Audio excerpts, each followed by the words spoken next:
পর্যন্ত যে মেন রাস্তা তার মধ্যে অনেকটাই অবৈধ নির্মাণ আছে স্থানীয়দের দাবি, সেইগুলোর ক্ষেত্রে কি কি করা হবে কি ভাবছেন? বিষয় হচ্ছে যেগুলো খালের উপর নির্মাণ আছে, আমরা বারবার বলেছি অবৈধ নির্মাণ বন্ধ রাখবে।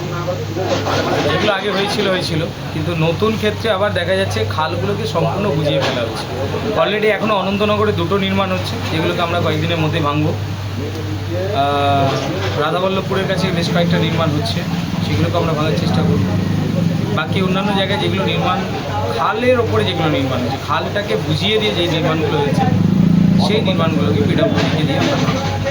আর খানা যেগুলো রাস্তার ধারে ছোটোখাটো দোকান আছে, চিন্তার কোনো কারণ নেই, মানুষ ব্যবসা করার জন্য করেছে, ঠিক আছে, কিন্তু খাল না নষ্ট হয়। আমি সবাই কাছে রিকোয়েস্ট করছি, এই আমাদের খানাকুল বন্যা কবলিত এলাকা, আমি এইটা নিয়ে বারবার আন্দোলন করেছি, রাস্তা অবরোধ করেছি, বিক্ষোভ দেখিয়েছি, বিভিন্ন সময়ে এগুলো নিয়ে হয়েছে, আন্দোলন হয়েছে। অবৈধ নির্মাণ বন্ধ, কারণ তৃণমূলের নেতারা এইসব জায়গাগুলোকে বেচে দিয়েছে। আপনি রাজহাটি মধ্যারঙ্গ থেকে যদি দেখেন, পুরো নয়নজুলিগুলোকেই বন্ধ করে দেওয়া হয়েছে। কেন হবে বন্ধ? এই নয়নজুলি তো আমরা বন্ধ করতে দেবো না। নয়নজুলি বন্ধ করা নিয়ে আমি বারবার আন্দোলন করেছি, আপনাদের নিউজেও এগুলো দেখানো হয়েছে, বারবার দেখানো হয়েছে, অথচ এই জায়গাগুলো অবৈধ নির্মাণ একদম ভর্তি হয়ে গেছে। তো আমরা চাই অবৈধ নির্মাণগুলোকে ক্লিয়ার করব, অবৈধ নির্মাণ ক্লিয়ার আর খালটাকে ক্লিয়ার, ঠিক আছে? এইগুলো মানুষ ব্যবসা করবে, ছোটোখাটো ব্যবসা করতেই পারে মানুষ, তার জন্য যেটা দরকার সেটা করুক, কিন্তু খালগুলোকে কেন বোঝাবে? আমরা খাল বোঝানোর তীব্র বিরোধী, কারণ এই গ্রীষ্মের সময় যে আমাদের বড় ধান চাষ হয়, সেই বড় জল আসার ক্ষেত্রে সমস্যা হয়ে যাচ্ছে। খালগুলো সংস্কার না হওয়ার কারণে খালগুলো মুজে গেছে, যার কারণে নদীতে জল থাকলেও খালেতে জল আসছে না। এবছর সবথেকে বড় সমস্যা হয়েছে জগৎপুর, মারখানা, ধান্যগড়ি, এইসব সাইডগুলোয় জল আর পৌঁছাচ্ছে না, অথচ নদী ভর্তি হয়ে যাচ্ছে, খালগুলো মুজে গেছে। আর খালগুলো মুজে যাওয়ার একমাত্র কারণ হচ্ছে অবৈধ নির্মাণ। রাস্তার উপরে দুধারে যে দোকান আছে সেগুলো কি ভাঙা হবে?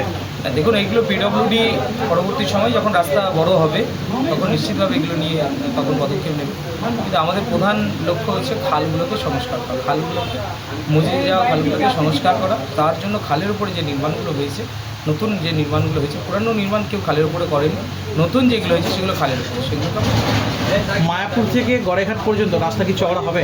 হ্যাঁ, নিশ্চিত চওড়া হবে। ন্যাশনাল হাইওয়ের সাথে যুক্ত হবে এই রাস্তা, অটোমেটিক চওড়া হবে। আনুমানিক কাজ কবে থেকে শুরু হতে পারে বলে মনে হয়? মেন রাস্তায় তো ন্যাশনাল হাইওয়ে 28 তারিখ থেকে হিয়ারিং শুরু হয়েছে, এই মাসে 28 তারিখ থেকে। তো হিয়ারিং চলবে, 2 মাস টানা হিয়ারিং চলবে। চাষিরা যারা জমিদাতা রয়েছে তাদের হিয়ারিং চলবে, তারপর চেক বিলি হবে, টেন্ডার প্রসেস থাকবে। এরপরে বুলডোজার অভিযান কবে হবে, কোথায় চলছে? আজকেই তো চলছে। কি অভিযোগ এটা নিয়ে? দেখুন, বারবার আমরা বারণ করেছি, গড়েরঘাট থেকে মায়াপুর যে রাস্তা আছে, এই রাস্তার ধারে যে নয়নজুলিগুলো আছে, এই নয়নজুলিগুলোকে বন্ধ করে দেওয়া হচ্ছে। বেশ কিছু ব্যক্তি, অসাধু ব্যক্তি, তৃণমূল নেতাদের ইন্ধনে এই ধরনের কাজগুলো করছে। আমি বেশ কয়েক বছর ধরে এই বিষয় নিয়ে আন্দোলনও করেছি, রাস্তা অবরোধ থেকে বারবার করেছি। আপনারা দেখেছেন বিভিন্ন জায়গায় খালগুলোকে বুঝিয়ে ফেলা হচ্ছে। এমনি খানাকুল বন্যা কবলিত এলাকা, বোরো চাষের সময় বিরাট সংকট হয়, এখানে বোরো জল আসতে পারে না, সঠিক সময়ে চাষিরা বোরো জল পাচ্ছে না। নদীতে জল থাকলেও সেই জল খালের মাধ্যম দিয়ে সমস্ত জায়গায় পৌঁছাচ্ছে না, এটা বড় সংকট। খালগুলোকে সংস্কার করা, এগুলো আমরা বলেছি, সংকল্প নিয়েছিলাম খালগুলোকে সংস্কার করব, কিন্তু অসাধু কিছু ব্যক্তি, তৃণমূল নেতাদের ইন্ধনে এই সকল পিডব্লিউডির ধারে রাস্তাগুলোকে দখল করে নিয়ে অবৈধভাবে খালগুলোকে বুঝিয়ে দিচ্ছে। যেটা আমি বারবার বলেছি যে আপনারা ব্যবসা করতে চান তো ছোটোখাটো কিছু করে বসুন, দোকান করে বসুন, ঠিক আছে, সেটা যখন রাস্তা বাড়বে তখন কী করবো, কিন্তু খাল বন্ধ করা যাবে না।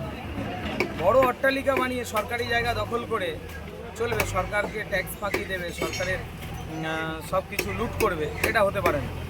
এটা বারণ করা হয়েছিল কয়েকদিন আগে, পঞ্চায়েতের পক্ষ থেকেও বারণ করা হয়েছিল যে এই নির্মাণটা করা যাবে না। অলরেডি আপনারা দেখেছেন ভেতরে গোটা চারিদিকটা যখন ইলেকশন চলছে, ইলেকশন পিরিয়ডে পুরো এরিয়াটা টিন দিয়ে ঘিরে দেওয়া হয়েছিল, আর ইলেকশন মিটে যাওয়ার পর থেকে টিন বন্ধ করে, শাটার বন্ধ করে ভেতরে ইট গাঁথার কাজ চলছিল, ঢালাইয়ের কাজ চলছিল।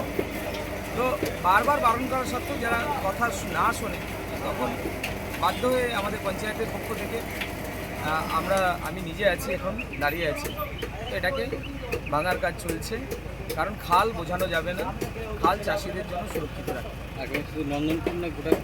একদম গোটা খানাকুল জুড়ে যেখানে যেখানে খালের ওপর খাল বুঝিয়ে দিয়েছে, খালগুলোর ওপর অবৈধ নির্মাণ হয়েছে, সেইগুলোকে আমরা ধীরে ধীরে ক্লিয়ার করব। জ্যোতিষ জগতে অদ্বিতীয় ডক্টর অঞ্জন শাস্ত্রী, আপনার উজ্জ্বল ভবিষ্যতের একমাত্র দিশারি। Call for booking 7477886099 or log in www.anjanshastri.com।